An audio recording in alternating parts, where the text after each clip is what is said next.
BFM Business, Startup Co.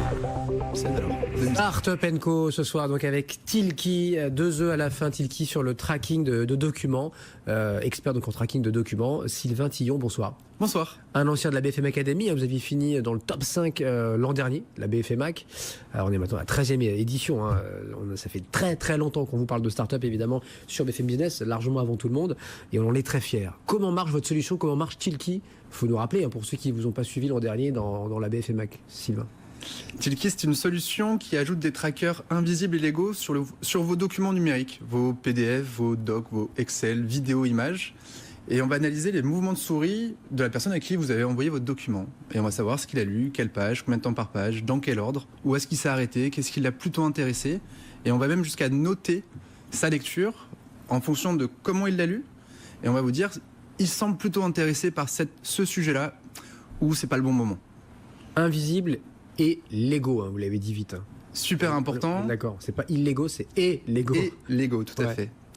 Où on ne pose aucun cookie, on ne laisse aucune trace sur l'ordinateur de la personne qui ouvre pour respecter ses données perso et privées et surtout ne pas la traquer elle. C'est le document qu'on traque et qu'on va suivre à la trace. On veut savoir si c'est anonymisé ou pas? Ou on sait que c'est tel document lu par telle personne? On ne sait pas par qui c'est lu. C'est le document que vous avez envoyé. C'est anonymisé alors? C'est anonymisé pour être conforme à la loi RGPD dont tout le monde parle, qui ne change pas grand-chose au quotidien parce qu'on avait déjà les mêmes règles avant, sauf que demain, le récalcitrant pourra demander des sanctions. Bon, évidemment, ça vaut de l'or pour tous ceux qui envoient quantité de documents, de tout ce qu'on veut, de communiquer, Il y a plein d'usages. Voilà. J'envoie des offres commerciales, je veux savoir si les clients s'y intéressent et quand pour pouvoir les relancer. Il y a aussi un usage, j'envoie des documents un peu plus massifs à plein de gens, des livres blancs, des rapports financiers. Comment ils sont consommés? Est-ce que les gens s'y intéressent? 100 pages, 200 pages? Est-ce qu'il y a 5% des gens qui déjà l'ouvrent? Et est-ce qu'ils s'arrêtent à la 3e page? Ou est-ce que alors sur les tapent au hasard sur tel ou tel chapitre? Sur les gens qui demandent le téléchargement, on est autour de 32% de gens qui vont vraiment l'ouvrir. D'accord. Et on va être à moins de 20% des gens qui vont dépasser la page 12. Sur quel type de document vous dites? Sur un livre blanc rapport financier. Donc plusieurs dizaines de pages. Oui. Ouais. Sur les programmes des candidats à l'élection présidentielle, on avait l'accord des services presse pour traquer les PDF de leur programme. Énorme. Au-delà de 20 pages, c'était pas très bien lu. On a même un candidat, Dupont-Aignan, qui perdait plus de 2/3 des lecteurs intéressés par son programme avant la première proposition concrète qui arrivait en page 17. Il y a 16 pages de qui je suis, mes valeurs et mon sommaire. Il y a 6 pages de sommaire. Mais vous avez travaillé pour lui ou pas? En fait, on a offert les statistiques, on voulait montrer que c'était un outil qui marchait, qui apportait des choses. Et on a envoyé les statistiques aux candidats à la fin des élections. Ça vaut de l'or ce que vous dites, c'est-à-dire, voilà, s'il n'y a pas, dans le cas du politique, mais quelque part c'est une offre comme une autre, s'il n'y a pas de proposition concrète, très rapidement, on décroche. Plus personne n'écoute. On zappe, on passe à autre chose. Le pire dans une offre commerciale, c'est de commencer par parler de soi.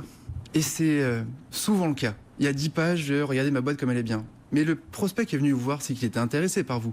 Vous parlez du client, du prospect. Lui maintenant. Il faut l'expliquer. Je vais vous embarquer dans telle aventure. Vous méritez telle direction. Exactement. Tel service. Et soit on le met à la fin, en réassurance potentiellement.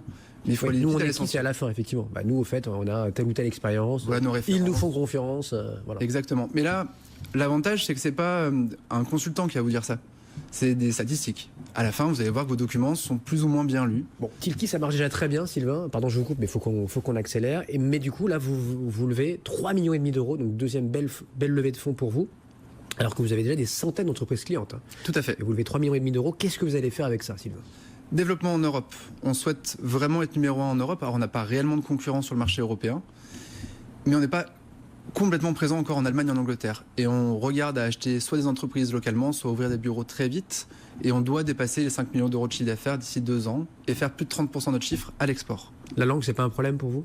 On a déjà 2 Allemandes, une Anglaise, un Espagnol au bureau qui ont travaillé sur le marketing du produit et qui ont trouvé des premiers clients. Oui, pour l'analyse, j'entends, pour le tracking efficace, là. Non, on est sur, de toute façon, l'analyse de lecture des pages. On ne sait même pas ce qu'il y a dans les pages, potentiellement. Nous, on n'a pas le droit de savoir ce qu'il y a dans vos documents.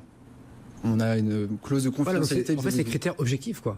C'est la 3e page, tout le monde décroche, ou exactement. Le vert, le bleu, ça marche pas, c'est tout, quoi. C'est pas une question de langue, de mots. C'est pas une question de mots, ni même. Après, on pourrait travailler sur la taille de la police.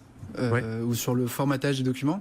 Alors, par exemple, sur un CV... C'est le cas déjà ou pas? C'est-à-dire que c'est une offre clé en main, vous vous accompagnez en donnant des conseils derrière, ou non, c'est juste des stats, et après vous vous débrouillez? Il y a deux usages. Vous allez sur le site tilki.fr, vous pouvez tout de suite tester l'application et c'est gratuit pendant 14 jours. Ensuite, c'est 39 € par mois. Ou les entreprises qui vont envoyer beaucoup de documents, on va les aider à analyser les statistiques et à faire des recommandations sur leur relance, sur leurs documents. Là, on a découvert chez un client qui est courtier en prêt immobilier que la décision se prenait à la première lecture d'une deuxième personne. Vous me demandez un prêt, vous allez l'ouvrir en moyenne 2 fois dans les 3 heures après l'envoi. Entre les 3 heures et les 3 jours. Après, c'est fini. Mais tant qu'une deuxième personne, votre conjoint, conjointe, associé, ami, n'a pas lu le document, vous n'êtes pas encore prêt. Ah oui. Par contre, au moment... Partagez le document, sinon c'est mort, quoi. Au moment où vous le partagez et vous demandez l'avis de quelqu'un d'autre, c'est que vous êtes prêt à prendre une décision. Et là, si je vous appelle, je peux vous signer. Énorme. Et donc du coup, voilà, il faut aller très vite. D'où cette levée de fonds, 3,5 millions d'euros. Vous êtes déjà une trentaine. Vous allez embaucher, vous allez accélérer en Europe. Vous avez qui face à vous? C'est des startups un peu agiles comme vous ou c'est des géants type, j'en sais rien, IBM, SAP? Face à nous, c'est plutôt des startups américaines. Alors qui aujourd'hui ne sont pas encore conformes aux nouvelles lois, mais elles vont arriver, on ne va pas les laisser venir tout de suite. Elles ont levé beaucoup d'argent aussi, j'imagine. Elles ont levé beaucoup d'argent. Le marché américain est un peu plus mature que le marché européen. Mais pour des questions de réglementation, pour l'instant, elles ne peuvent pas venir. Donc à nous de prendre la place et pas les laisser venir. Tilki, T-I-L-K-2-E. Merci beaucoup Sylvain. Sylvain Tillon avec nous ce soir dans Startup & Co, comme promis.